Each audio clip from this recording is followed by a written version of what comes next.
Nous voilà de nouveau réunis pour découvrir ensemble les faits divers les plus perturbants de la planète. Encore une fois, attendez-vous à une mise en lumière plutôt crue des facettes les plus obscures de l'âme humaine. Cette exploration nous conduira également à devoir faire face à l'absurdité de l'existence, une absurdité qui va venir à plusieurs reprises nous exploser en plein visage. Bienvenue sur Faits divers perturbants, volume 2. Entre une vengeance aveugle, un piège machiavélique, une erreur médicale aberrante ou un calvaire parfaitement effroyable, cette nouvelle incursion dans le monde des faits divers va nous amener, aujourd'hui, à aborder le cas de 5 nouvelles histoires, aussi sombres que perturbantes. Attention, les faits divers en lien avec le dernier sujet peuvent être assez difficiles. Vous êtes sur Creepy Machine, c'est parti.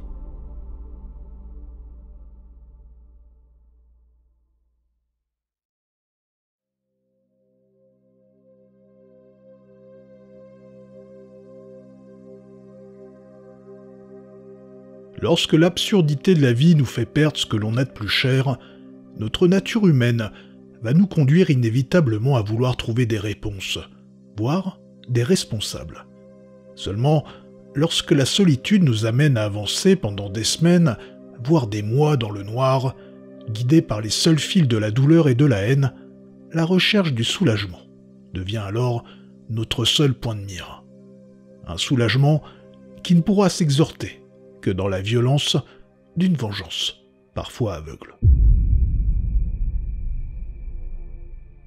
24 février 2004, à Kloten, près de Zurich. Peter Nilsson, 36 ans, contrôleur aérien danois de la société Skyguide, ouvre la porte de sa maison. Quelqu'un vient de sonner chez lui. Un homme se tient là. Il s'agit de Vitali Kaloyev, 48 ans, un architecte russe qui a fait plusieurs milliers de kilomètres pour rencontrer Nilsson. C'est la première fois qu'ils se font face. Vitali Kaloyev lui tend alors devant le visage une photo de sa femme et de ses 2 enfants. Une altercation éclate, l'échange devient brutal.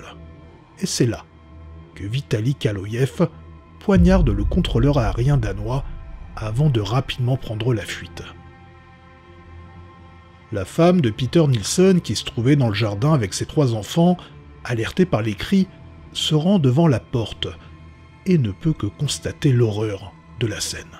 Son mari vient de se faire poignarder à mort. Le cycle de la souffrance est en marche. Retrouvé, prostré et hébété dans une chambre d'hôtel de Kloten, quelques heures plus tard, Vitali Kaloyev ne fuit pas et se laisse interpeller par la police. Il dira ne plus se souvenir des événements, comme si un voile s'était abattu sur sa mémoire au moment du meurtre. Mais alors, qu'est-ce qui a bien pu amener Vitali Kaloyev à passer à l'acte? Quel lien les 2 hommes avaient-ils? Pour comprendre les choses, il va falloir remonter à ce soir fatidique du 1er juillet 2002, soit 1 an et demi plus tôt. Ce soir-là, Peter Nilsson, qui travaille pour la société Skyguide, se trouve dans la tour de contrôle de l'aéroport de Zurich et a la responsabilité de surveiller et de garantir la sécurité de tous les vols qui traversent sa zone. La situation est assez délicate, en effet, Peter Nilsson travaille de nuit, avec une charge de travail plus importante que d'habitude. Des travaux de maintenance sur le système de radar primaire et les lignes téléphoniques sont en cours, ce qui l'oblige à travailler sur un radar secondaire, moins performant et nécessitant une vigilance accrue de sa part, en particulier en cas de fort trafic. De plus, son collègue vient de s'absenter pour prendre une longue pause. Peter Nilsson se retrouve donc seul, face aux écrans radars, une situation qui, dans ce contexte, était a priori plutôt banale, mais qui pourtant, cette fois, aura des conséquences catastrophiques. En effet, le vol de 1937 de Bashkirian Airlines, un Tupolev Tu-154 qui a décollé quelques heures plus tôt de Moscou à destination de Barcelone, est en train de traverser l'Allemagne. À son bord, 69 personnes, dont 52 enfants, partis pour des vacances scolaires sous le soleil espagnol. Parallèlement, le vol 611 de DHL, un Boeing 757 cargo qui lui est parti de Bergame, remonte l'Italie en direction de Bruxelles. À bord se trouvent 2 pilotes chargés de transporter des marchandises. Ces 2 appareils, partis de lieux différents, convergent toutefois vers un même point, une zone située au-dessus de l'Allemagne, au-dessus de la ville d'Uberlingen. Les 2 avions vont être amenés à se croiser, ce qui est une situation plutôt banale, et c'est d'ailleurs pour cela que les services de contrôle de la circulation aérienne, ou ATC, existent afin de gérer ce type de flux en toute sécurité. Seulement, ce soir-là, Peter Nielsen, submergé par le travail et gêné par les maintenances téléphoniques, ne détecte pas immédiatement le risque de collision. Les minutes s'égrènent et les 2 avions continuent de se rapprocher dangereusement. Alors que le contrôleur aérien gère en même temps l'atterrissage d'un autre vol à l'aéroport de Zurich. Un autre centre de contrôle aérien situé en Allemagne repérera le risque de collision et tentera de contacter à de nombreuses reprises Peter Nielsen par téléphone. Mais comme vous l'avez compris, ce soir-là, les différentes maintenances sont venues perturber les communications téléphoniques, et dans ce contexte, les contrôleurs n'arriveront pas à le joindre. Les cockpits des 2 avions se mettent alors à sonner. En effet, les 2 appareils sont équipés de ce que l'on appelle un système d'alerte de trafic et d'évitement de collision, ou TICAS. Ce système conçu pour alerter les pilotes d'un risque de collision indique à chacun des avions la manœuvre d'urgence à effectuer pour s'éviter. Il fonctionne de manière automatique et indépendamment du contrôle aérien au sol, constituant ainsi une dernière ligne de sécurité pour prévenir toute collision en plein vol. Et c'est à ce moment critique que Peter Nielsen va enfin se rendre compte du risque imminent de collision entre les 2 avions. La situation est très urgente, mais elle peut encore être gérée. Dans le Boeing cargo de DHL, le TICAS ordonne aux pilotes de descendre. Dans le Tupolev Tu-154, le TICAS ordonne au même moment aux pilotes de monter. Seulement, à cet instant, il va se passer quelque chose de parfaitement effroyable.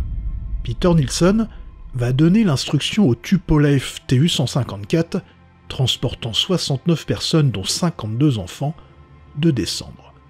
C'est-à-dire de faire exactement la manœuvre inverse de celle recommandée par le TICAS de l'avion.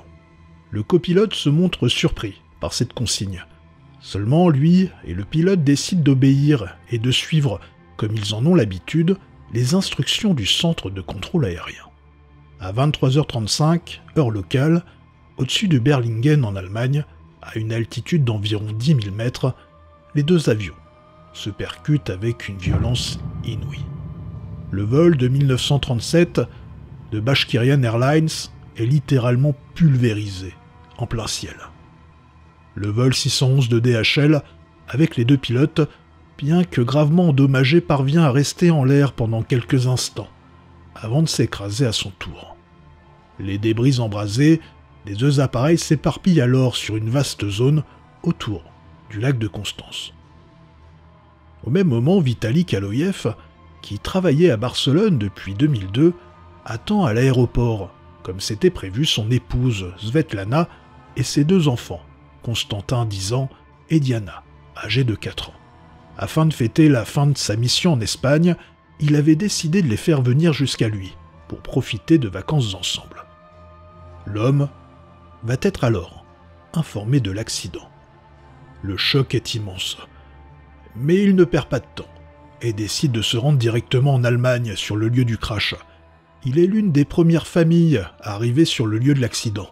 Il participe activement aux recherches et c'est là qu'il va découvrir le corps de sa fille Diana, parfaitement intact, ainsi que son collier de perles brisé à côté d'elle.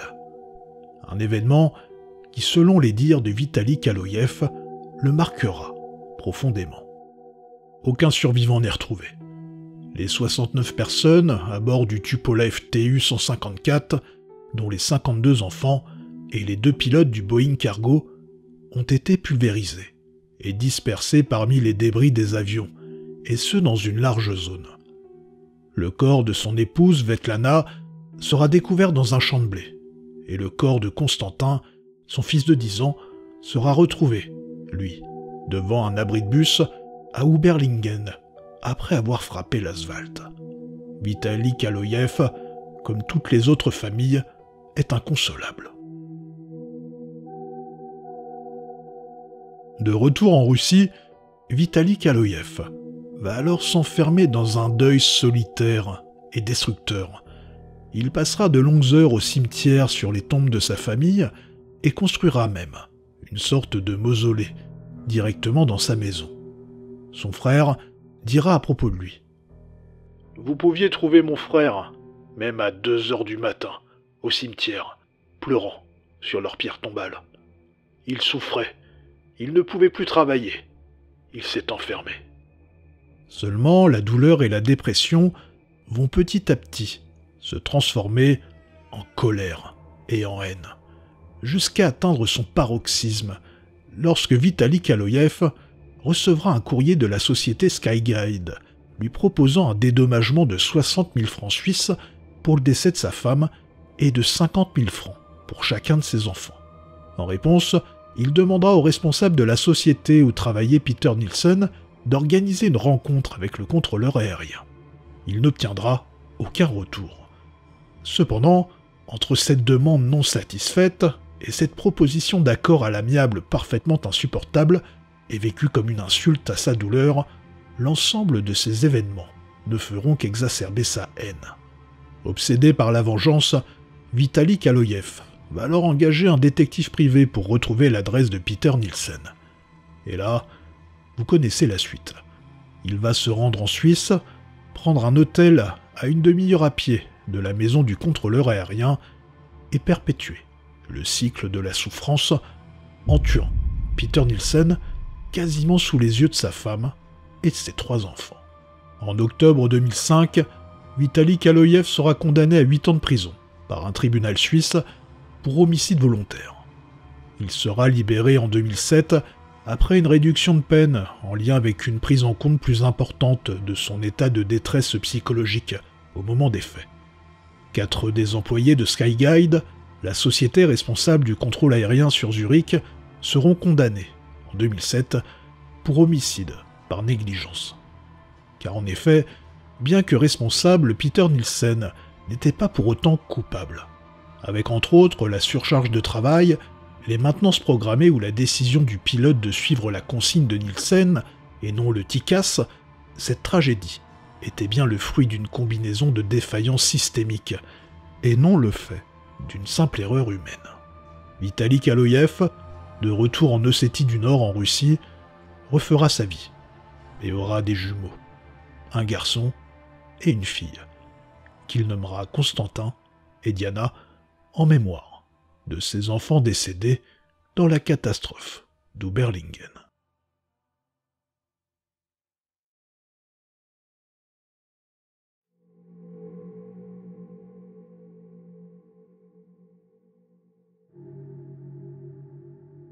Est-ce qu'être sans-abri est une invitation à la brutalité ? Bien évidemment que non. Pourtant, c'est une question que l'on pourrait se poser. Invisibilisés, déshumanisés, voire stigmatisés, les épreuves de la rue les amènent parfois à faire de bien sinistres rencontres, où certains détraqués, aveuglés par leur toute-puissance, n'hésitent pas à se donner le droit de vie ou de mort sur ces personnes, et ce parfois en toute impunité. Enfin, pas cette fois-ci. 4 janvier 2017. Le corps de Daniel Aldap, 46 ans, un sans domicile fixe, est retrouvé près d'une autoroute, sur un terrain vague de Las Vegas, caché sous une couverture. L'origine du décès est claire, l'homme a reçu avec une brutalité sans nom plusieurs coups à la tête, alors qu'il dormait à l'aide d'un objet contendant possiblement un marteau. Les enquêteurs n'ont que peu d'indices sur les circonstances du meurtre, mais ils notent que la victime n'a subi aucun vol. Dans ce contexte, on pourrait s'imaginer qu'il s'agit d'un tragique règlement de compte. Seulement un mois plus tard, le 3 février 2017, sur une autre partie du même terrain vague, David Dunn, un homme de 60 ans, est lui aussi retrouvé sans vie, sous sa couverture, avec le crâne littéralement fracassé. Des blessures faisant écho au meurtre précédent.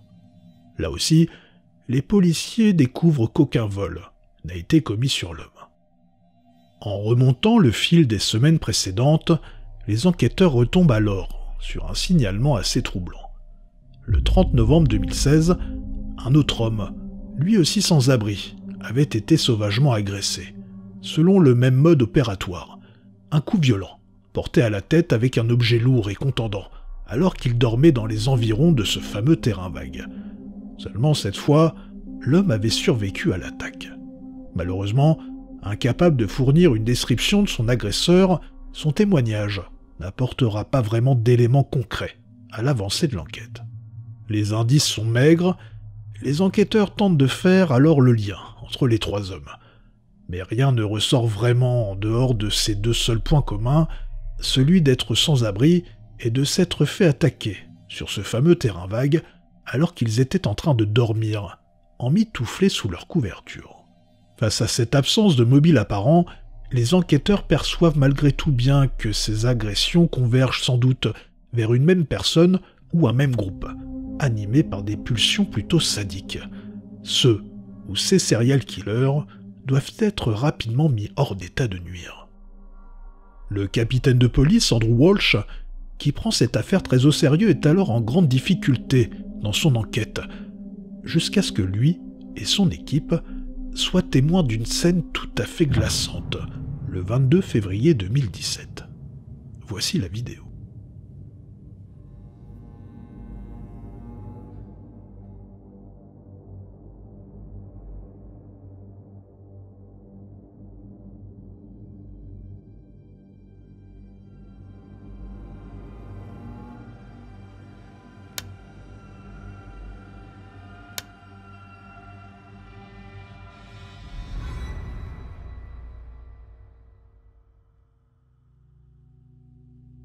Oui, l'image est terrible, voire insoutenable.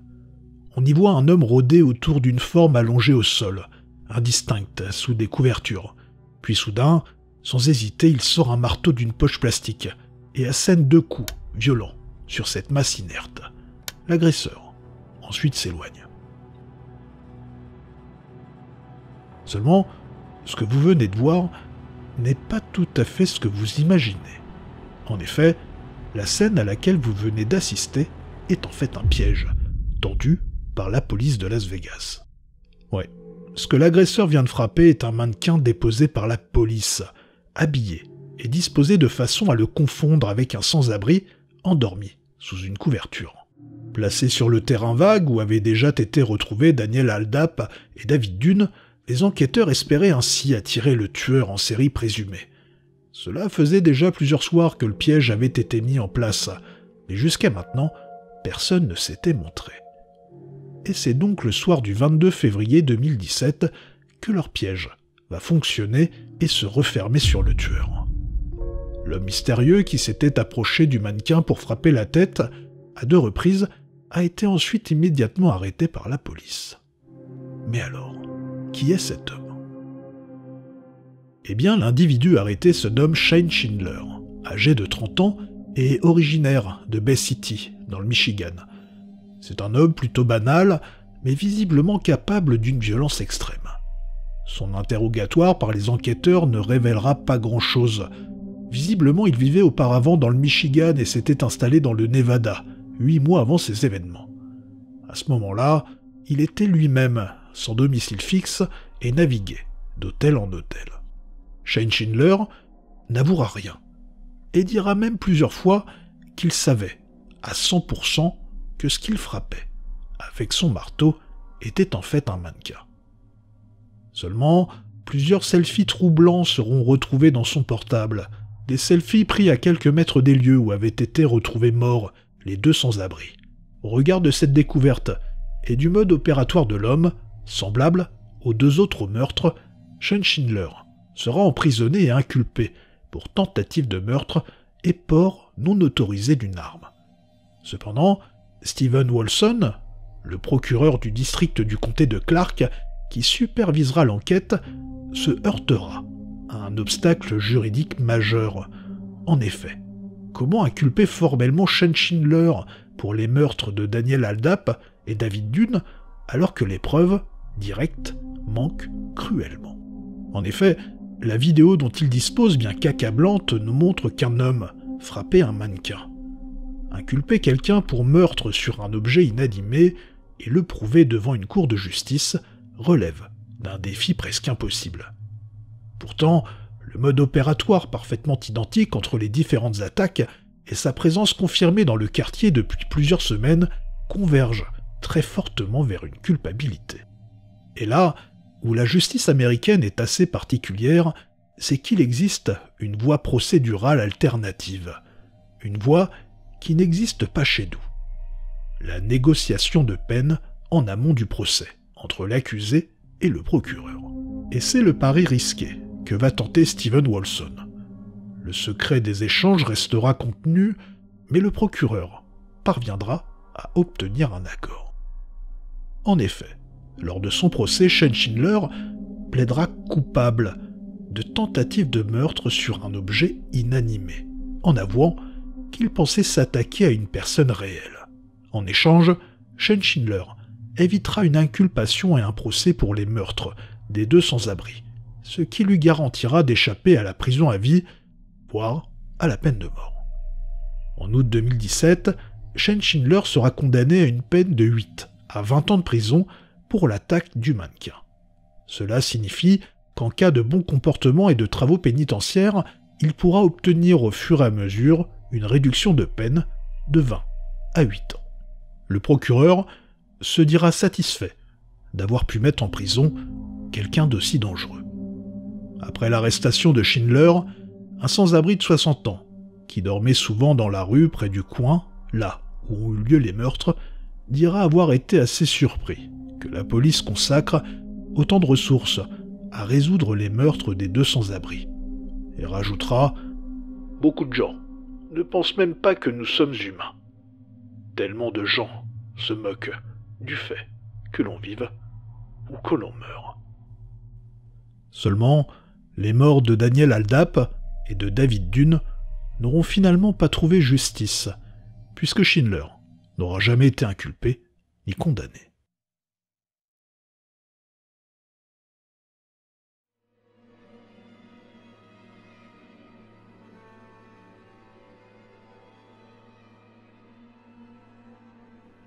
Est-ce que vous savez ce que c'est la taphophobie? Non? Eh bien, me concernant, c'est sans doute une des peurs qui m'anime le plus. Prenez ma main et découvrez avec moi à travers ces 2 prochains faits divers ce qu'est la taphophobie, et en quoi cette peur n'est peut-être pas si irrationnelle qu'elle en a l'air. 9 juin 2023, en Équateur. Bella Montoya, une femme de 76 ans, infirmière à la retraite, est admise à l'hôpital de Baba Oyo, pour ce qui semble être un accident vasculaire cérébral. Elle est immédiatement prise en charge par l'équipe médicale, mais peu après son arrivée, elle est victime d'un arrêt cardio-respiratoire. Les médecins tentent de la réanimer, mais sans succès. En effet, elle ne réagit à aucune manœuvre de réanimation. Bella Montoya est alors déclarée morte et un certificat de décès est délivré par l'hôpital à la famille. Les obsèques s'organisent très rapidement et une veillée funèbre a lieu 5 heures plus tard. C'est à ce moment-là, tandis que ses proches étaient rassemblés autour de son cercueil, qu'un bruit, pour le moins surprenant, va se faire entendre. Les personnes sur place se regardent et pensent d'abord avoir sans doute rêvé. Mais le bruit persiste. Ils entendent alors comme des petits coups portés à l'intérieur du cercueil. Face à ce mystère, pour le moins perturbant, ils décident alors d'ouvrir le cercueil. Et c'est dans ce contexte qu'une vidéo de cette scène, plutôt chaotique, va être prise. La famille et l'entourage de Bella Montoya réalisent alors avec stupeur que la vieille femme respire encore, et que les bruits qu'ils entendaient étaient liés à ses tentatives de frapper contre les parois du cercueil avec le peu de force qui lui restait. La scène est surréaliste. La femme que l'on croyait morte vient en fait de revenir à la vie en plein milieu de son propre enterrement. Bella est rapidement transportée à l'hôpital par les pompiers où elle est placée en soins intensifs. Cependant, cette soi-disant résurrection soulève forcément des questions, car même si un certain nombre de témoins interrogés parleront d'un miracle, l'Équateur, demeurant un pays très croyant et très chrétien, un comité d'éthique va rapidement être ouvert par le ministre de la Santé et l'hôpital pour tenter de faire la lumière sur cette affaire. Et les premières conclusions, plus qu'un miracle, pointent vers une possible erreur humaine. En effet, plutôt que de s'appuyer sur des machines telles qu'un électrocardiogramme ou un électroencéphalogramme, les médecins auraient été obligés de se fier à des signes purement cliniques. En effet, le 9 juin 2023, date à laquelle a été prise en charge Bella Montoya, l'hôpital aurait été victime d'une panne électrique. Un coup du sort qui aurait participé à commettre cette erreur et d'émettre un certificat de décès pour une personne pourtant toujours bien vivante. Rapidement après, Bella Montoya aurait reçu une injection de formaldéhyde, ou formol, un produit injecté dans les corps pour les préserver. Et autant vous dire qu'entre les brûlures chimiques et sa toxicité, l'injection de ce type de produit dans un corps sain est tout à fait dramatique. Malheureusement, Bella Montoya ne survivra pas très longtemps après cet événement. Une semaine plus tard, le 16 juin 2023, elle succombera à un accident vasculaire cérébral, ischémique. Cette fois, son décès sera confirmé, selon des protocoles plus classiques. Bella Montoya, surnommée la ressuscitée par la presse équatorienne, laissera derrière elle une histoire vraiment perturbante. Seulement, en s'intéressant de plus près au sujet, vous allez vite vous apercevoir que son cas est a priori loin d'être isolé. 21 janvier 2018. Rosângela Almeida dos Santos, 37 ans, est hospitalisée au Hospital de Oeste, à Barreiras, au Brésil. La femme se plaint de douleurs. Souffrant de crises d'épilepsie depuis l'âge de 7 ans, elle prend un traitement anticonvulsif. Cependant, cela n'a semble-t-il aucun lien avec son état. Seulement, la santé de Rosângela Almeida dos Santos va vite se dégrader. Après une semaine d'hospitalisation, elle est déclarée morte, le 28 janvier 2018, officiellement, en raison d'un choc septique et de 2 arrêts cardiaques. Le lendemain, Rosângela est enterrée au cimetière à Riachão das Neves. Seulement, entre le 29 janvier et le 9 février 2018, des passants s'étant rendus dans le cimetière, à ce moment-là, pour se recueillir sur la tombe de leur défunt, rapporteront avoir entendu des cris, des coups et même des gémissements provenant d'une tombe, celle de Rosângela. Ces témoignages de plus en plus nombreux arriveront jusqu'à la famille, qui demanderont alors l'exhumation de son corps. C'est effroyable. Lors de l'ouverture du cercueil le 9 février 2018, les témoins vont retrouver des signes de lutte dans le cercueil, des blessures sur ses mains et son front, des clous desserrés à l'intérieur du cercueil. Et ce qui est encore plus terrible, c'est que bien que Rosângela ait été retrouvée décédée, sa famille affirmera que son corps était encore chaud à l'ouverture du cercueil. Sa mère, Germana de Almeida, déclara « Elle a essayé d'ouvrir le cercueil. Même ses ongles étaient abîmés.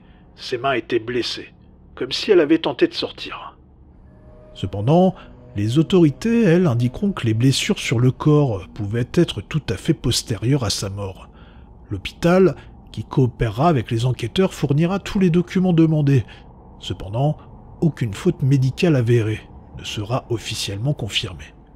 La sœur de la défunte, Isamara, déclara « Nous ne voulons accuser personne, mais il est impossible qu'une personne morte depuis un jour soit encore chaude. » La mère de Rosângela rajoutera que la famille cherchait des réponses, mais que son intention n'était pas de créer des conflits avec les médecins.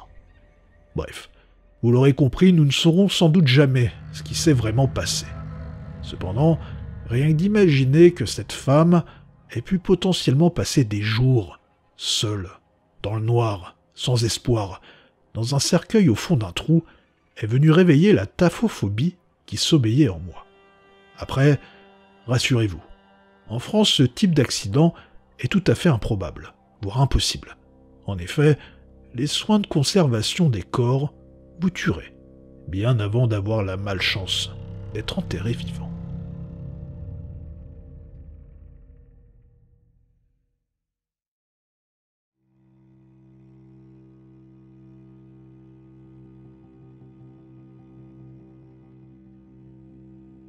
Vivre, c'est faire vivre l'absurde. Et le faire vivre, c'est avant tout le contempler. Albert Camus, le mythe de Sisyphe. Si j'ai décidé d'ouvrir ce fait divers avec cette citation, c'est que l'histoire que je vais vous partager vient justement toucher du doigt cette contemplation de l'absurdité de l'existence, ou comment en quelques dizaines de minutes, un ensemble d'événements tous plus absurdes les uns que les autres vont conduire à l'irréparable. 10 avril 2018. Kyle Plush, 16 ans, un adolescent de Cincinnati dans l'Ohio, se prépare pour se rendre au lycée de Seven Hills. Cet après-midi-là, il prend comme d'habitude sa voiture, une Honda Odyssey dorée.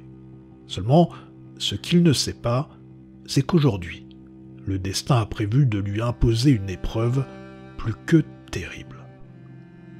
Kyle Plush se gare sur le parking du lycée de Seven Hills et sort de sa voiture dans le but de récupérer son équipement de tennis dans le coffre. En effet, il est attendu pour un entraînement. Kyle ouvre la porte coulissante sur le côté du véhicule, se glisse au fond de la Honda et s'assoit sur la banquette arrière, dans le 3e rang. Seulement, en se penchant à l'intérieur du coffre derrière lui pour saisir ses chaussures afin de les enfiler, un événement tout à fait effroyable va se produire. En effet, la banquette arrière rabattable bascule et emporte Kyle avec elle. C'est terrible. Kyle se retrouve alors piégé, la tête à l'envers et le thorax complètement comprimé par le siège qui exerce sur lui une pression de 30 kg.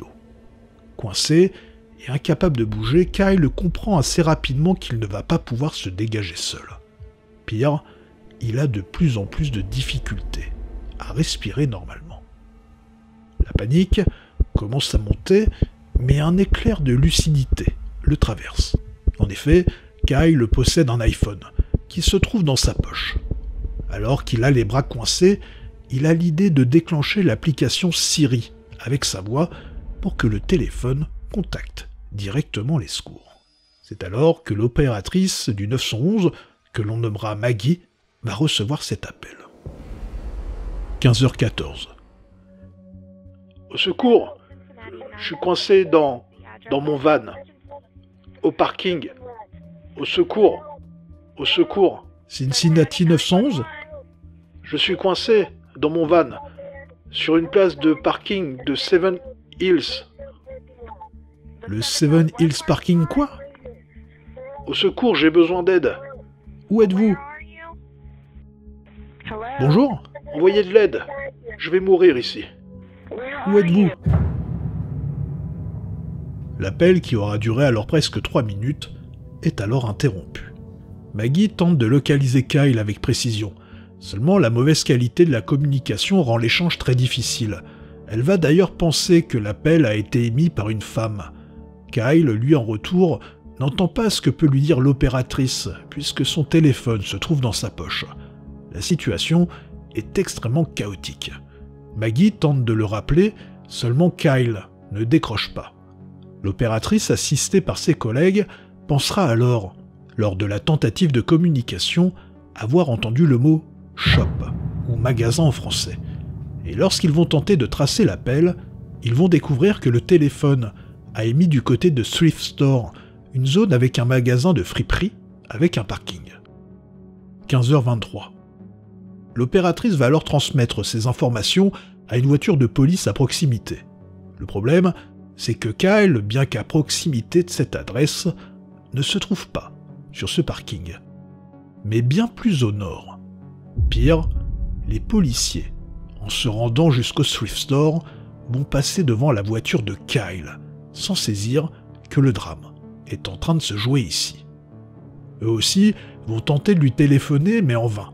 Pendant leur recherche, ils vont croiser le député shérif Allen, en train de gérer le trafic du côté de Red Bank Road, soit à quelques pas de là où se trouve la Honda Odyssey de Kyle. Lui non plus ne constatera rien de suspect, cependant il prendra lui aussi part à la recherche. Pendant ce temps, Kyle, toujours piégé, trouve la force, encore 10 minutes plus tard, de recontacter les secours. Seulement, l'épreuve de l'asphyxie devient insupportable. Une autre opératrice, que l'on nommera Humber, prendra alors son appel. 15h34. Il me reste probablement plus beaucoup de temps. Dites à ma mère que je l'aime, si je meurs. Ce n'est pas une blague, ce n'est pas une blague. Je suis coincé dans ma Honda Odyssey dorée, sur le parking de Sophomore de Seven Hill. Envoyez des officiers. Je suis presque mort. Et ce qui est effroyable et parfaitement absurde, c'est que l'opératrice Humber ne va pas entendre distinctement Kyle. Pensant avoir affaire à une personne sourde ou malentendante, elle va activer ce que l'on appelle le TTI, ou Teletypewriter, un dispositif de télécommunication pour les personnes sourdes ou malentendantes qui leur permet de taper des messages textuels. Les signaux sonores des touches sont alors ensuite convertis en mots et en phrases permettant à l'opérateur de communiquer avec l'appelant. Seulement, en activant ce mode, le volume du son est réduit à 75%. Il était alors déjà très difficile d'entendre Kyle.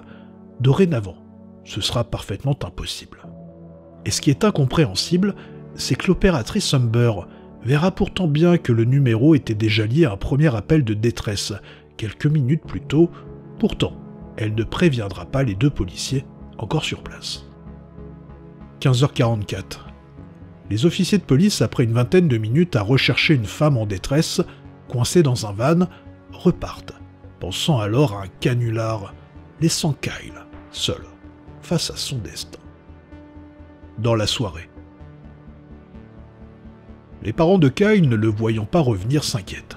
Ils l'appellent, mais l'adolescent ne répond pas. Il décide alors de localiser son téléphone via une application qu'il lui avait fait installer. Ses parents s'aperçoivent alors qu'il se trouve toujours du côté de l'école. 20h56. Le père de Kyle, Ron Plush, arrive sur le parking de Seven Hill School et aperçoit la Honda Odyssey de son fils. C'est effroyable. Il retrouve Kyle, inanimé dans le coffre. Ron Plush appelle tout de suite les secours, seulement, il est déjà trop tard. Kyle est mort asphyxié.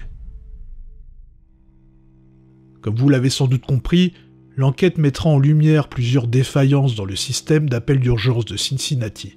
Parmi elles, on notera une faible précision du système de localisation du téléphone portable de Kyle, ainsi que des problèmes de communication qui ont empêché la transmission d'informations tout à fait essentielles, telles que la description du véhicule aux deux policiers sur le terrain, et ce malgré le fait que Kyle l'ait clairement fourni lors de son deuxième appel. La famille Plush intentera alors une action en justice pour faire condamner la ville. Finalement, un accord à l'amiable sera trouvé afin de mettre fin au procès. La ville paiera alors la somme de 6 millions de dollars à la famille. Une somme qu'elle décidera finalement en grande partie de redonner à la ville pour qu'elle soit réaffectée à la formation des opérateurs et à la modernisation des outils du 911 de Cincinnati afin que cette tragédie ne se reproduise plus jamais.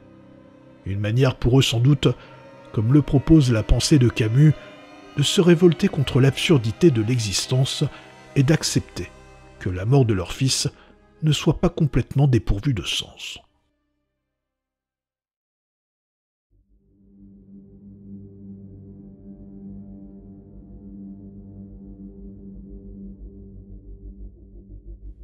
On dit souvent que l'homme est au sommet de la chaîne alimentaire. En effet, son intelligence et sa capacité à s'adapter à son environnement lui a permis peu à peu de se prémunir d'éventuels prédateurs naturels. Cependant, comme vous allez pouvoir malheureusement le constater, cette idée d'une intelligence supérieure qui le protégerait des prédateurs est en fait très relative. 5 août 2013. Dans la paisible ville de Campbellton, au Canada. Connor et Noah Bartz, deux jeunes frères âgés de 4 et 6 ans, débordent d'excitation. En effet, ils s'apprêtent à passer la journée et la nuit chez un petit camarade dont le père, Jean-Claude Savoie, est un ami proche de la famille. Dans l'après-midi, Jean-Claude emmène les enfants visiter une ferme. Le soir, les garçons jouent ensemble et autant vous dire que personne n'a conscience de la tragédie tout simplement épouvantable qui est en train de se préparer. Aux premières lueurs de l'aube, le 6 août 2013, Jean-Claude Savoie, le père de famille qui a accueilli chez lui les deux garçons, va être témoin d'une scène parfaitement traumatisante. En effet, il va retrouver Connor et Noah inanimés. Pire, ils sont en fait tous les deux décédés. Il alerte immédiatement les secours qui arrivent rapidement sur place. Face à cette scène parfaitement tragique, ils vont se montrer très dubitatifs. Mais qu'est-ce qui a bien pu se passer? Eh bien, l'appartement de Jean-Claude Savoie est situé juste au-dessus d'une animalerie dont il est propriétaire. Seulement, on ne parle pas d'une simple animalerie, puisque le magasin, nommé Reptile Ocean, est spécialisé dans ce que l'on appelle les reptiles exotiques. Et là, les enquêteurs et les secours, en découvrant les lieux, vont tout de suite avoir l'intuition qu'il y a sans doute un lien entre ces décès inexpliqués et cette boutique. En effet, en faisant l'inventaire dans le magasin, ils vont découvrir que parmi la collection de Jean-Claude Savoie, il y a un animal absent, un python de Seba, une créature d'origine africaine extrêmement imposante, mesurant 4 mètres de long et pesant près de 45 kilos. Et là, vous commencez sans doute à anticiper ce qui a pu se passer. Car en effet, en fouillant l'appartement, les secours et les enquêteurs vont retrouver l'animal. Dans la nuit du 6 août 2013, le python, habituellement enfermé dans une cage sécurisée, parvient à s'échapper. On ne sait pas vraiment par quel moyen, sans doute à cause d'une erreur humaine ou d'un défaut de matériel. Toujours est-il que le serpent va parvenir à trouver son chemin et à se faufiler silencieusement dans le conduit d'aération du bâtiment. Ce jour-là, le couvercle du conduit se trouvait alors au sol. Le serpent est monté inexorablement vers l'appartement à l'étage. Il est ensuite sorti par l'ouverture de la ventilation se trouvant au niveau du plafond du salon, là où dormaient Connor et Noah. Sous son poids, la grille a lâché, laissant tomber le python sur le matelas d'un des garçons. Selon le légiste, qui examinera le corps des enfants, le docteur Marek Godlewski, le serpent s'est enroulé autour du cou des enfants, les étranglant à mort. Le médecin constatera aussi de très nombreuses marques de morsures sur le corps des deux garçons, en particulier sur celui du plus âgé, Connor. En effet, ce dernier a été mordu aux joues, au nez, à une paupière, au cou, au bras droit et sur la tête, comme si l'animal avait fait preuve d'un réel acharnement. Seulement, durant l'enquête, les experts en reptiles vont avoir du mal à se mettre d'accord quant à la raison de cette attaque. En effet, les pythons ne s'attaquent que très rarement à l'homme. De plus, lorsqu'ils tuent des proies, c'est généralement pour se nourrir. Et là, nous ne sommes clairement pas dans ce cas de figure. D'autres experts suggéreront que le reptile avait été attiré par une odeur de proie. En effet, Jean-Claude Savoie avait emmené plus tôt dans l'après-midi les enfants visiter une ferme d'animaux pour y récupérer des rats et ainsi nourrir les reptiles. Les restes de ces odeurs d'animaux auraient pu contribuer à attirer le serpent vers les enfants. Le procès de Jean-Claude Savoie aura lieu en 2016. Il sera acquitté des accusations de négligence criminelle ayant causé la mort. En effet, l'argument central de sa défense qui reposait sur le caractère extrêmement rare, voire inédit, d'une attaque mortelle de python de Seba sur des humains sera retenu par le juge, comme d'ailleurs l'impossibilité raisonnable de prévoir un tel scénario. Concernant la cage, on ne saura jamais vraiment ce qui s'est passé. Et lorsque l'on s'intéresse à ces faits divers de pythons soi-disant domestiqués, il n'est pas très difficile de trouver d'autres histoires parfaitement effroyables. En voici une autre, tout à fait révoltante. Oxford, en Floride. Nous sommes le matin du 1er juillet 2009. Charles Darnell, 32 ans, se lève il passe dans le séjour et constate horrifié que le python birman de la famille, Gypsy, d'une longueur de 2,50 m, ne se trouve plus dans ce qui est censé être son vivarium, c'est-à-dire une espèce de cuve. L'homme panique et se rue alors dans la chambre de la petite fille de sa compagne, alors âgée de 2 ans. C'est épouvantable. Il découvre le python enroulé autour de son corps en train d'essayer de l'avaler. Les cris de l'homme alertent la mère de l'enfant, Jaren Hare, qui se lève à son tour. Charles Darnell va rapidement chercher un couteau et commence alors à poignarder le serpent, qui relâche alors la petite Cheyenne.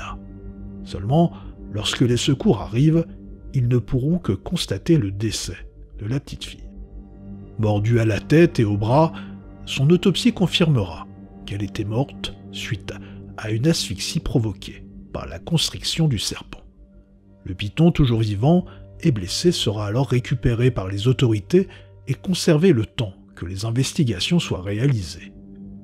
L'enquête révélera que l'animal n'avait pas vraiment de vivarium. Appartenant à la mère de la famille, Jaren Hare, le python avait été abandonné dans une sorte de cuve avec un duvet attaché avec des épingles par-dessus pour qu'il ne s'échappe pas. Seulement, l'animal, a priori par manque d'argent d'après le couple, n'avait pas été nourri depuis des semaines, ce qui le conduira inévitablement à quitter sa cuve, affamé, et à se saisir de la première proie facile qu'il a rencontrée, à savoir la petite Cheyenne. Jaren Hare, la mère de famille et son compagnon, Charles Darnell, seront condamnés le 14 juillet 2011 à 12 ans de prison pour meurtre au 3e degré, c'est-à-dire un homicide involontaire sans intention spécifique de tuer, mais lié à un acte de négligence criminelle.